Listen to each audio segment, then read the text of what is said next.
ألا ترى معي أن المتعاطين للشأن الثقافي آه، انشغلوا بالتحولات الاجتماعية والتحولات الاقتصادية ولم ينشغلوا بالتغيرات الثقافية؟ يعني هو هذا قد يكون جزء من المشكلة، إذا سميناها مشكلة. أنه في السنوات الأخيرة أصبح الهم الشخصي، إذا جاز التعبير، أو الهم العام يأخذ جزء كبير من وقت هؤلاء المبدعين ومن عطائهم. يعني التحولات الاقتصادية التي مرت بالسنوات الأخيرة حجبت عنا مجموعة يعني من الأخوة المهتمين بالشأن الثقافي. هناك شعراء حقيقة، يعني أو مثقفين بشكل عام، دخلوا في مثلا في القضايا الاقتصادية والقضايا المعيشية، إذا جاز التعبير، وهي حق بالنسبة لهم. ما تستطيع أن تطلب من الإنسان أن يكون يعني منعزلا عن بيئته. لكن باعتقادي أن هناك أسباب أخرى، منها عدم الاحتضان لهؤلاء. تعرف احنا مجتمع ناشئ، ومعظم الذين يكتبون والذين يهتمون بالشأن الثقافي هم جدد على الساحة. فموضوع يعني الاحتضان والتنمية، يعني عندنا مجموعة من الشباب عندهم إمكانيات شعرية جيدة، عندهم بعضهم كتاب قصة جيدين، لكنه إذا أراد أن ينشر أين ينشر؟ أحيانا في الصحافة يعني يجد له حضور، لكنه لو أراد يطبع ديوان اليوم ما يجد من يتبناه، أو يطبع مثلا مجموعة قصص قصيرة أو كتاب ثقافي لا تغامر به المؤسسات ربما. نعم، لا، يعني ما في هناك جهة تعتني به. وبالتالي فهو إما أن يكتب لنفسه أو يكتب لأصدقائه أو يكتب بقدر الاستطاعة في مجال النشر. لكن أنا أعتقد أنه عندنا شريحة من المهتمين بالشأن الثقافي عندهم إبداعات جيدة تحتاج فقط من يحتضنها. يعني أنا أتمنى لو تكون هناك مؤسسة للنشر ثقافي تهتم بهؤلاء، يعني ما تنوي منها الربح.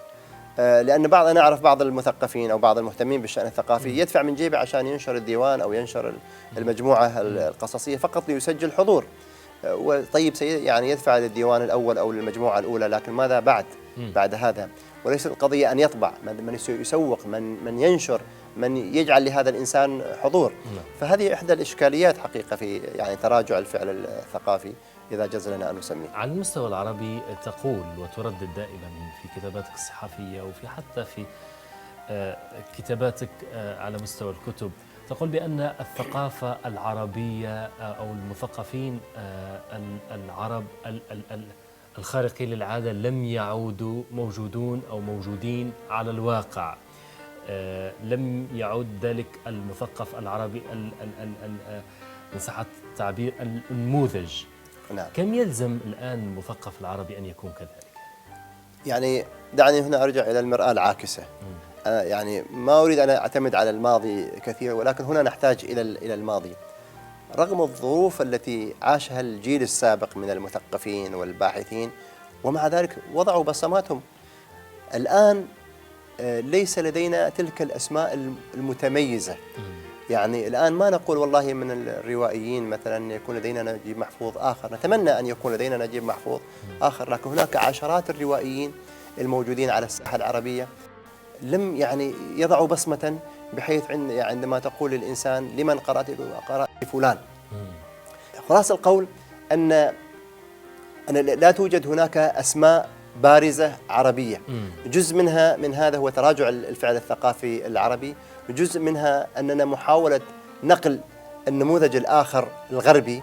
أنا أعتقد أنه لو نجيب محفوظ وإلا أحمد شوقي وإلا هؤلاء كرروا ما يقوله الغرب لما برزوا، أصبحوا نسخة مكررة. بعض مثقفينا يحاول أن يكون نسخة طبق الأصل لما عند الثقافة الأخرى، ولكن للأسف صورة مشوهة. تقول أننا نعيش هاجسين ثقافيا، ما هما هذان الهاجسان أو هذين الهاجسين إن صح التعبير؟ يعني الهاجس الأول هو الانبهار بالآخر، والهاجس الثاني هو الخوف من الآخر، وكلاهما لا يؤدي إلى الإبداع. كيف نخاف من الآخر؟ دعني أتحدث عن الانبهار بالآخر. هذه مسألة إشكالية طويلة، ليست من اليوم، من يوم أن بدأ الاحتكاك العربي بالآخر منذ القدم، منذ أيام العباسيين، منذ أيام المأمون يعني. لكن في تلك المرحلة لم يكن هناك انبهار بالآخر بمقدار ما هو تجاوب مع الآخر أعني بها. في السنوات يعني المتأخرة، العصور المتأخرة، أصبح لدينا انبهار بما يقدمه الآخر وهنا نتكلم عن الثقافة وعن الأدب وعن الفكر بشكل عام.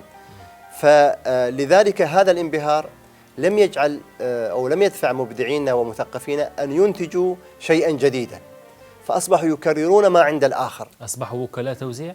يعني تستطيع أن تقول مثل هؤلاء في مدارسهم الثقافية، مدارسهم الفكرية، في نماذجهم، في نظرياتهم الثقافية، وهي جميلة جدا، وطبعا بمجملها ليست على الإطلاق، لكنها جميلة كفكر غربي أو كنظريات غربية أو كثقافة غربية نقرأها من أحسن ما يمكن، لكن لا يمكن أن تكون هي القوالب التي نستطيع أن نعبر من خلالها أو نقدم فكرنا من خلالها.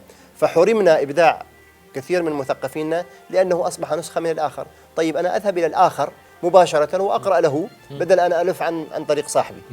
بالجانب الآخر هو هاجس الخوف من الآخر، وهو يعني ليس من عندنا فقط بل عند الآخرين. يعني الحديث الطويل عن نظرية صدام الحضارات وغيرها، عندنا من يتبنى صدام الحضارات، عندنا من يعتبر أنه كل ما يأتي من الآخر مرفوض وغير مرغوب فيه، وبالتالي حرم نفسه من أن يستفيد من تجارب الآخر ولم يقدم بديل. والأصح، وهذا هو الأصح، نحن في الفعل الثقافي نحن في عملية تثاقف، أي نقدم ما لدينا بكل ثبات وبكل جرأة ونقول نحن هذا. والتثقيف هو تهذيب نعم السيوف، تهذيب السيوف الرماح وكذا، أي أن نقدم يعني خلاصة فكرنا وثقافتنا ونستفيد من عند الآخر.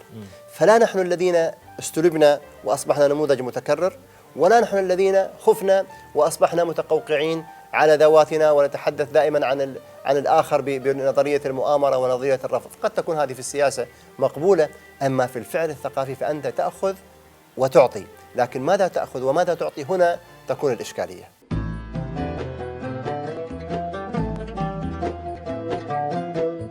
قبل أن أودع المفكر الأكاديمي سعيد حارب، أردت أن أسأله عن مستقبل التعليم وتعليم المستقبل. ألم يقل أحدهم: الحكمة الحقيقية ليست في رؤية ما هو أمام عينيك فحسب، بل هو التكهن بماذا سيحدث في المستقبل. يعني هذا الكتاب كان هو خلاصة تجربة في يعني العمل التربوي ضمن مجموعة أنشطة ومؤسسات وغيرها. يعني أنا أعتقد أنه مستقبل البشرية هو في التعليم، أن أنت لا يمكن أن تنجز أي تقدم للبشرية إلا بتعليم جيد. فمستقبل التعليم يجب أن يكون هو الهاجس لكل الناس. وأما التعليم في حد ذاته فيجب أن يكون متناميا كما ينمو الإنسان، أي أنه متطورا في محتواه، في أدائه، في المفاهيم التي يطرحها، حتى يستطيع أن يكون هذا التعليم متواكبا مع العصر الذي يعيش فيه. فإذا لم يكن لديك مستقبل للتعليم لن يكون لديك تعليم لهذا المستقبل.